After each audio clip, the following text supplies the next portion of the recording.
رسول اللہ صلی اللہ علیہ وآلہ وسلم مکہ کے قریب پہنچ چکے ہیں۔ مر الزہران مکہ کے قریب ایک جگہ تھی، وہاں پہنچ کر جانب عالم صلی اللہ علیہ وآلہ وسلم نے پڑاؤ ڈالا، اور جب رات آئی تو حکم دیا کہ سب لوگ میدان میں پھیل جائیں اور ہر شخص آگ جلائے۔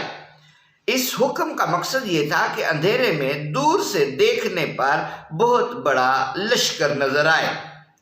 یعنی عام حالات میں تو 10 12 15 لوگ مل کر آگ جلاتے تھے اور 10 15 آگ کے گرد اکٹھے ہو کر اپنا کھانا طعام اور سب کچھ کر لیتے تھے، مگر اس دفعہ رسول اللہ صلی اللہ علیہ وسلم نے فرمایا ہر آدمی مختلف جگہ پر پھیل جائے اور ہر آدمی آگ جلائے، ہر شخص آگ جلائے۔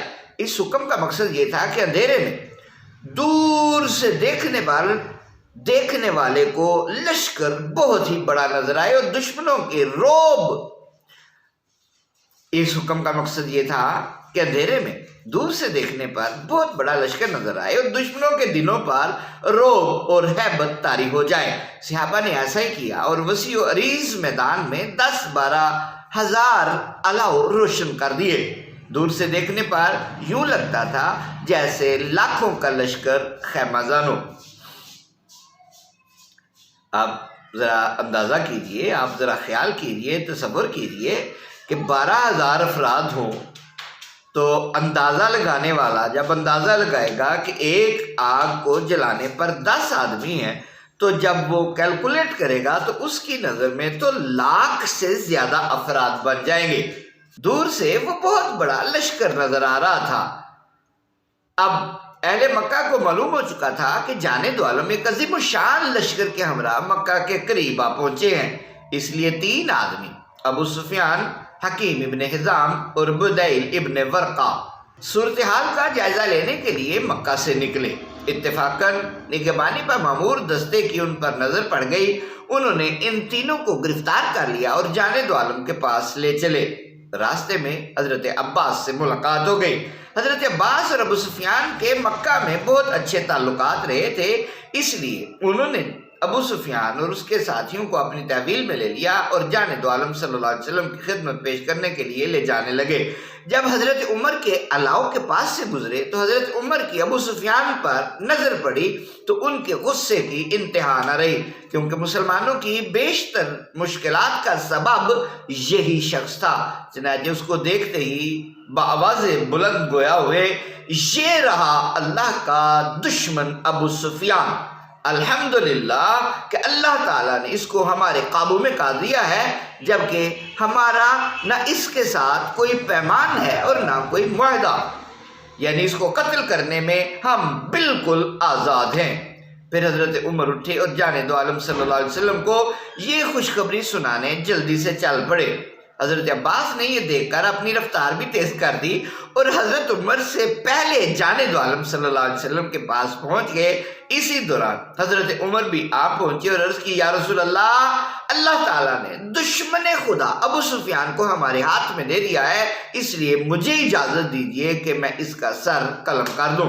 حضرت عباس نے کہا، یا رسول اللہ، میں اس کو پناہ دے چکا ہوں، مگر حضرت عمر نے اپنی بات پر اصرار جاری رکھا۔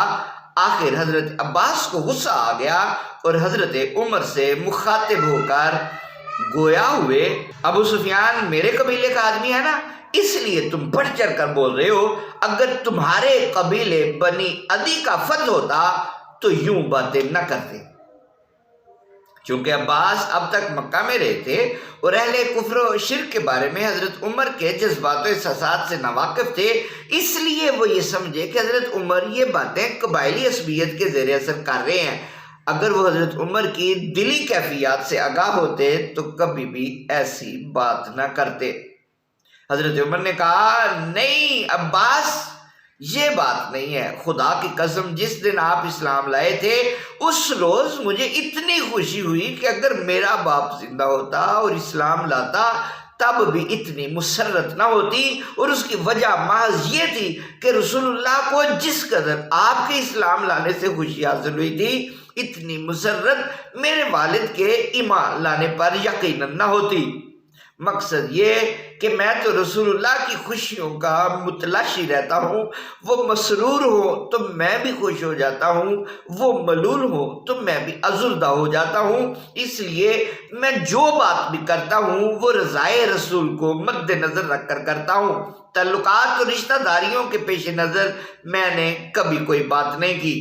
بہرحال حضرت عباس چونکہ ابو سفیان کو پناہ دے چکے تھے، اس لیے جانب عالم صلی اللہ علیہ وسلم نے ان کے قول کی لاج رکھ لی اور فرمایا فی الحال تو اس کو لے جائیں اور اپنی تحویل میں رکھیں، صبح میرے پاس لائیں۔ صبح ہوئی اور لوگ نماز کے لیے بیدار ہونے لگے تو ابو سفیان نے پوچھا کہ یہ کیا کرنے لگے ہیں؟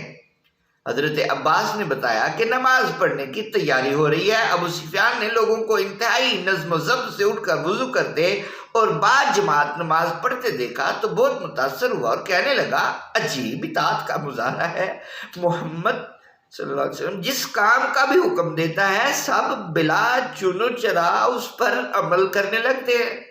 اطاعت کا ایسا منظر تو میں نے کسی بڑے سے بڑے شاہی دربار میں بھی نہیں دیکھا۔ حضرت عباس نے کہا یہ لوگ تو رسول اللہ کے ایسے فرما بردار ہیں کہ اگر رسول اللہ انہیں کھانے پینے سے منع کر دیں تو یہ بھوکے پیاسے مر جائیں گے، مگر رسول اللہ کے حکم سے سرتابی نہیں کریں گے۔ جانب عالم صلی اللہ علیہ وسلم نماز سے فارغ ہوئے تو حضرت عباس نے ابو سفیان اور دوسرے 2 قیدی آپ کے روبرو پیش کیے۔ آپ نے ان سے پوچھا کیا ابھی وہ لمحہ نہیں آیا کہ تم اس بات کی گواہی دو کہ اللہ کے سوا کوئی معبود نہیں ہے؟ سب نے کہا ہم گواہی دیتے ہیں کہ اللہ وحدہ لا شریک ہے۔ ابو سفیان نے مزید کہا کہ اب اس میں شک رہ ہی کیا گیا ہے، اگر اور کوئی خدا ہوتا تو آج ہمارے کام نہ آتا۔ اس اعتراف کے باوجود چونکہ مدتوں سے دلوں میں بتوں کی عظمت بیٹھی ہوئی تھی، خاص طور پر ابو سفیان تو عزا دیوی کا پرجوش پجاری تھا، اس لیے کہنے لگا اب میں عزا کا کیا کروں گا؟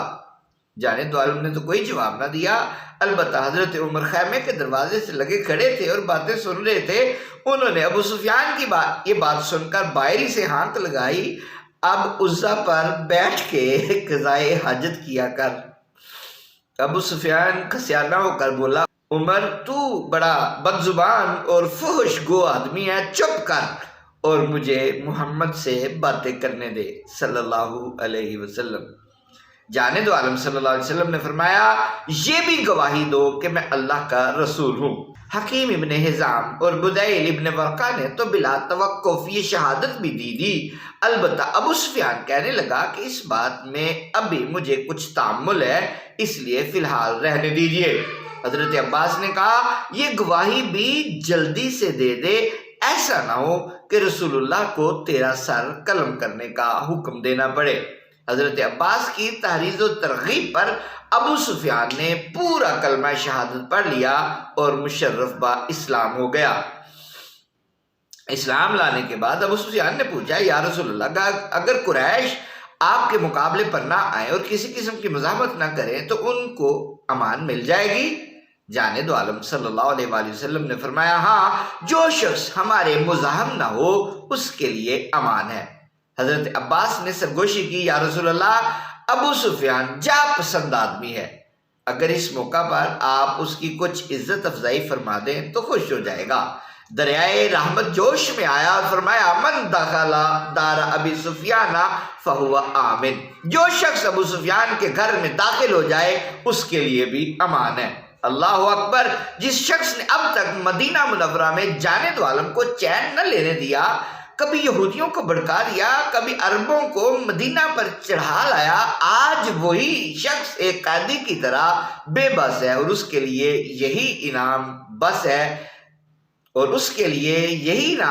بس ہے کہ حضرت عباس کے صدقے اس کی جان بخشی ہو گئی ہے، مگر واہ کیا جود و کرم ہے شہ بطحا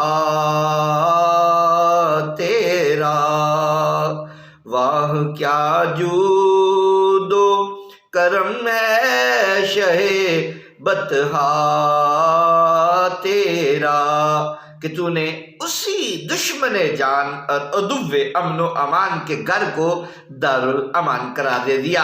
فصلی اللہ علیہ کا عدد کل ذرۃ الف الف مرۃ. ناظرین و سامعین، ابھی مکہ میں داخل ہونے کا منظر شروع ہونے والا ہے، وہ انشاءاللہ اگلے کلپ میں آپ سے گزارش ہے. اگر ابھی تک آپ نے ہمارے چینل کو سبسکرائب نہیں کیا، آپ سبسکرائب کیجئے، بیل آئیکن کو پریس کیجئے تاکہ ہر نئی آنے والی ویڈیو آپ تک جلد سے جلد پہنچ سکے. السلام علیکم ورحمۃ اللہ وبرکاتہ.